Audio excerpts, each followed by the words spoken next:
हाँ जी, तो जैसा आप लोग वीडियो देख रहे हैं जिसमें आप लोगों को पवन सिंह की धर्म पत्नी ज्योति सिंह नजर आ रही है, तो क्या पवन सिंह जो कि फादर बन चुके हैं? जी हाँ दोस्तों, देखिए पवन सिंह और ज्योति सिंह जो कि अब एक हो चुके हैं। जी हाँ, पति पत्नी के रूप में एक साथ अब रहने लगे हैं।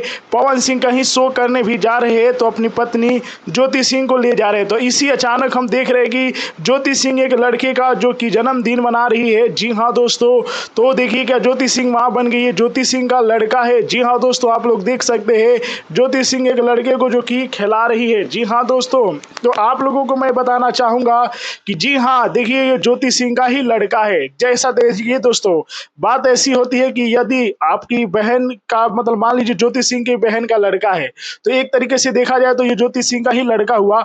मतलब ज्योति सिंह का अपना नहीं लड़का है, लेकिन ये है तो ज्योति सिंह का ही है। यानी कि ये इस लड़के का ये ज्योति सिंह जो है मासी है। जी हाँ दोस्तों, तो ऐसी बात नहीं है।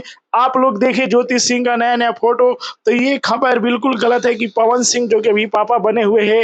हालांकि ज्योति सिंह और पवन सिंह एक हो चुके हैं और उम्मीद की जा रही है कि बहुत ही जल्द हमें ये भी खुशियां सुनने को मिलेगा। जी हाँ दोस्तों, तो ज्योति सिंह और पवन सिंह का नया नया फोटो कैसा लगा कमेंट में बताइए। वीडियो को लाइक कीजिए, शेयर कीजिए। जय हिंद।